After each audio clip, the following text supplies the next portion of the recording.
Halo pemirsa GPR TV dari Sabang sampai Merauke, dari Miangas hingga Pulau Rote. Bertemu lagi bersama saya Mona Azarin Isak dalam program Kominfo Newsroom.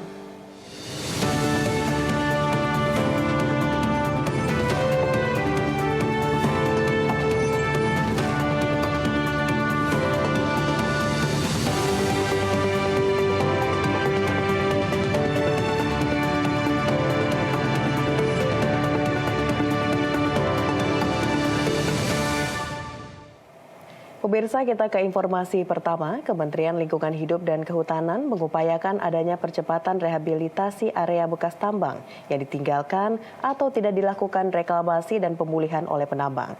Menteri LHK Siti Nurbaya mengatakan lahan bekas tambang tersebut diperkirakan mencapai 800.000 hektar di seluruh Indonesia.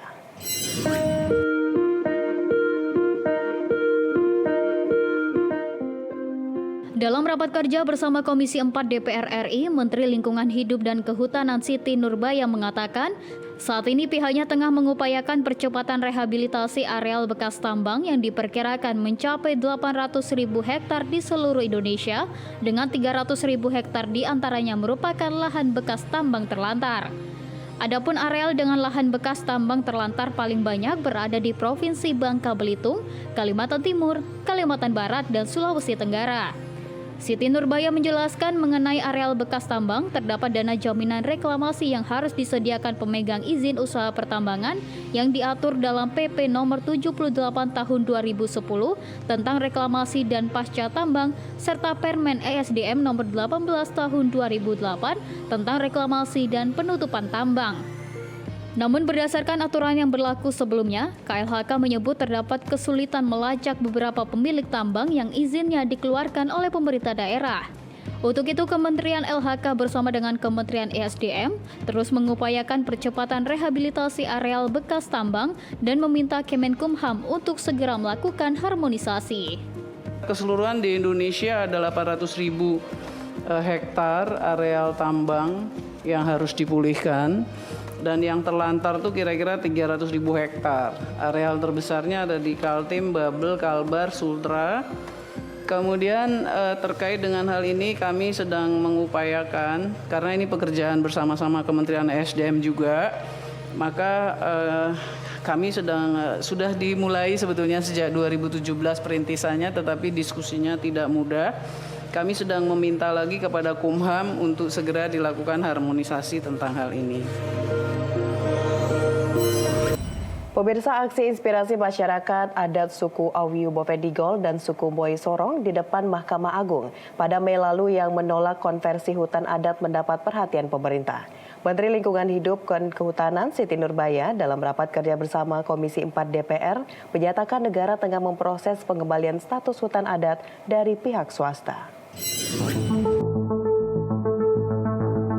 Dalam rapat kerja bersama Komisi 4 DPR RI, Menteri LHK Siti Nurbaya mengatakan, KLHK saat ini sedang memproses pengembalian status hutan adat yang masuk dalam hutan primer dari perusahaan swasta di Kabupaten Bovendigol. Kasus ini bermula dari aksi demo masyarakat adat suku Awiyu dari Bovendigol dan suku Moy dari Sorong yang menolak konversi hutan primer tempat mereka mencari penghidupan dari pihak swasta. Proses pengembalian hutan primer kepada hutan adat saat ini sedang berlangsung di bawah Direktorat Jenderal Perhutanan Sosial dan Kemitraan Lingkungan Kementerian LHK. Menteri LHK menjelaskan dua perusahaan sawit PT MJR dan PT KCP sempat mengajukan kasasi setelah PT UN menolak gugatan keduanya atas pencabutan izin pelepasan kawasan hutan oleh pemerintah. Kedua perusahaan mengantongi izin kawasan hutan seluas 38.000 hektar tahun 2010 hingga 2012, namun pencabutan dilakukan pada tahun 2022 karena melanggar ketentuan Undang-Undang Cipta Kerja dan PP Nomor 23 Tahun 2021 tentang penyelenggaraan kehutanan. Aturan ini menyatakan bahwa kawasan hutan primer tidak dapat dibuka. Berdasarkan ketentuan yang baru Undang-Undang CK dan PP 23 bahwa hutan primer nggak boleh dibuka lagi, dan mereka ajukan gugatan. Prosesnya sudah berjalan dan kita sudah menang, tapi proses kasasi dan lain-lain masih berlangsung. Di sisi yang lain, pada saat ini PSKL sedang memproses bahwa hutan yang primer yang tidak boleh dibuka lagi oleh swasta ini akan kita kembalikan kepada hutan adat. Nah, pada saat ini proses untuk hutan adatnya sedang berlangsung di Direktorat Jenderal PSKL. Sebelumnya pada proses pengembalian hutan primer kepada masyarakat, suku adat menjadi bentuk kehadiran dan kepedulian negara kepada warganya. Pemirsa, kita ke informasi lainnya. Perkembangan teknologi berdampak pada kebutuhan tenaga kerja yang semakin berkurang. Untuk mencegah berkurangnya lapangan pekerjaan akibat perkembangan teknologi, pemerintah melalui Kemenko Perekonomian akan merevitalisasi sistem vokasi.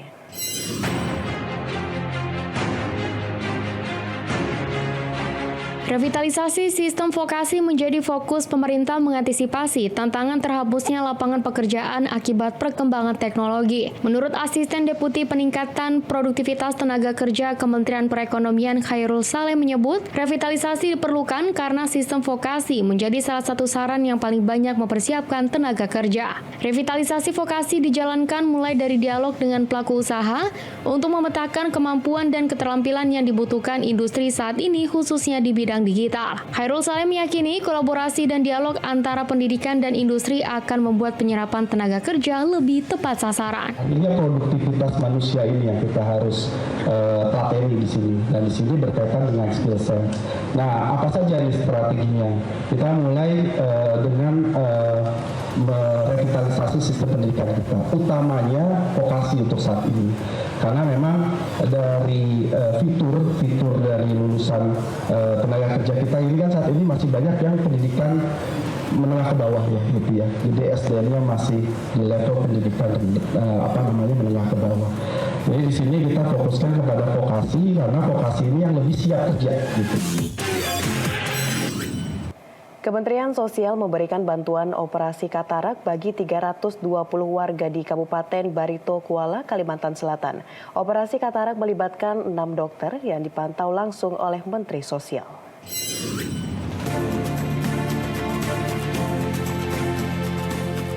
Indonesia menduduki peringkat 1 penderita katarak tertinggi di Asia Tenggara. Menekan angka tersebut, Kementerian Sosial menggelar langkah pencegahan dengan operasi bantuan katarak secara gratis. Operasi katarak yang digelar di Rumah Sakit Umum Daerah Abdul Aziz Marabahan, Barito Kuala, Kalimantan Selatan, diikuti sebanyak 320 orang yang didominasi para lansia. Layanan bakti sosial operasi katarak melibatkan dokter spesialis mata Indonesia sebanyak 6 orang, yang proses operasinya diawasi langsung oleh Menteri Sosial. Pemanfaatan teknologi canggih memangkas waktu operasi menjadi lebih cepat dan tanpa menyebabkan luka. Biasanya kalau 300, kalau alatnya nggak keburu dan dokternya sedikit, kita 2 hari. Tapi kali ini kita bisa 1 hari. Tapi itu 320 orang itu jumlah orangnya. Tapi matanya bisa lebih karena ada yang dioperasi 2. Jadi hari ini ada yang dioperasi beberapa 2 yang sudah tidak bisa melihat, kita operasi dua-duanya. Pemirsa, usai jeda pariwara, kami akan kembali dengan informasi lainnya. Tetaplah bersama Kominfo Newsroom.